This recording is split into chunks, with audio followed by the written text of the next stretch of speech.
let me tell you about the moment that I decided to become a psychiatrist. I was a third-year medical student at Boston University, and I was at the Veterans Hospital in Boston, and we were doing rounds outside of a veteran's room. I think it was on the 7th floor, and so we're outside his door, and I was intimidated as a third-year medical student. I had a feeling for people, but they didn't grade you on feeling for people. It was memorization, memorization. So I was a little intimidated, and there was a surgeon, an oncologist, a pathologist, and here I was, this intimidated little third-year student. And I remember the surgeon said, "I think Mr. Jones needs more surgery." The oncologist said, "I think he needs chemotherapy." The pathologist said, "I think we need to run some more tests." And so I'm there trying, I'm overwhelmed by all this, and the nurse came over to us and said, "Didn't you hear Mr. Jones jumped from the roof last night and he's in the morgue?" And the surgeon and the oncologist and the pathologist, they went silent, looked at each other, and I literally heard the voice that said, "Mr. Jones needed something else." And that's been my true north. And what I've discovered, and what I hope people watching this will discover, is if you listen for hurt and fear under the anger, it's always there. And people are dying to have it heard. And some people are dying from not having it heard. And I mean, I know this is entertainment, but I only want to be associated with things that offer something.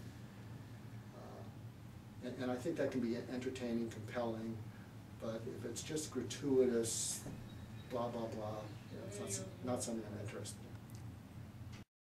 So recently, this is actually hot off the press, I was meeting with a venture capitalist in San Diego, and we were talking about some business stuff, and he looks at me and he says, "Do you see kids?" He says, "You have an MD after your name, that's medical doctor, not managing director, right?" And I said, "Yeah, medical doctor."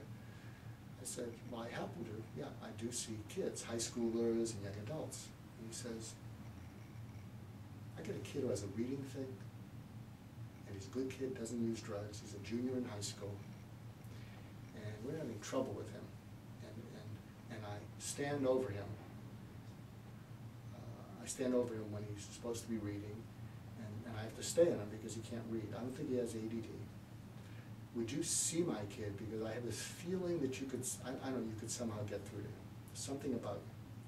So I said, "Sure." So I drive down to San Diego, this huge mansion, and I meet with the kid. The kid doesn't want to meet with me because I'm just another tutor, I'm another shrink, another someone. And so I have to sort of break through to the kid, and I think one of the first things I said is, "You don't want to meet with me, do you?" "Oh, yeah." Well, I felt a little anxious about the meeting too. We got an hour and a half. What do you suggest we do? He said, "What?" I said, "I don't have a script. You know why your parents wanted me to meet with you?" "Well, they think I'm not doing the best." I said, "Oh, so you don't think they're worried about you? You think they're frustrated and disappointed with you? You think that's all they care about?" "Yeah," I said. He said, "I think we need to talk." So within about an hour, he's kind of crying, he's loosening up. So picture this, if you will. I'm about to leave after 2 hours. I'm tired. It's 9 at night. I get to the front door. Who comes in the front door? But venture capitalist dad just flew in from South America. And I realize I'm not going to see them in the near future. And so I looked at the mom and I said, "Why don't you brew a cup of coffee?" And so I told the parents, "Let's sit down." And so picture this. I'm sitting with this kid. He's about 3 feet away from me. He's on the couch. I've sort of established a rapport, so he's willing to have future sessions with me. And there are the parents seated across from us. And it's a good family. It's not prissy, but they don't swear. They don't use foul language. So that becomes, and the son would never swear. But it's because they don't go into that direction. So I sit down, and here's the son, and here's the venture capitalist dad. He's looking at me, and there's the wife next to him. And the venture capitalist dad is saying, "Well, I think," I use a different name, "I think Joey needs more tutoring, he needs to focus, he's a good kid, you know, he's got to focus on these things. I probably have ADD, I think the kid just needs to do that." And meanwhile, Joey's kind of, you know, pulling away like this. I can feel him next to me.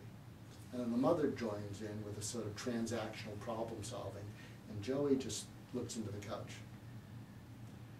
And so I look at the dad and the mom, and I look at the dad, really strong guy, you know, probably worth $75 million.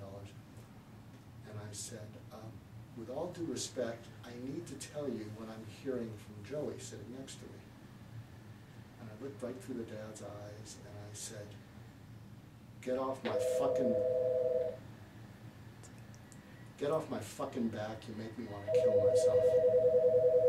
And what happened then is Joey heard that, and he just pulled into a ball, and he started sobbing. I mean, he started sobbing like it was long overdue for years. And the dad's talking to me and looking at Joey, and the dad starts to cry. And since the dad is a little bit Aspergerish, like, you know, he's a problem solver, he wipes the tears because he doesn't know what they are. And he's looking at him. He's going like this. And he's looking at Joey, because you're not going to do a problem-solving intervention when your kid is cratering. And so I looked at the dad and I said, you love your son, don't you? And he's in pain that you didn't even know about, and you can't solve this one, can you? So I'm going back there next week to do a follow-up.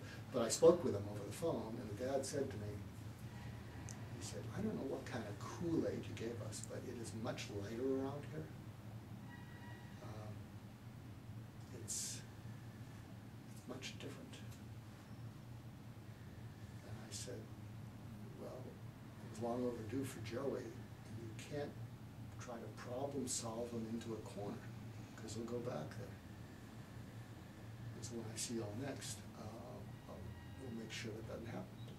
So I don't know if that gives you a sense. So it's I don't have an A, B, and C, but I'll tune into something, intervene, get people on board, and actually, if you see the clip, there was something, I was on the Gabrielle show or something, where I did some intervention with 4 couples, and it's out of context, but you'll get a sense with how they glued together. Did you see that clip? Yeah. And so, again, that was out of context, but you can see a sense of the people connecting with each other.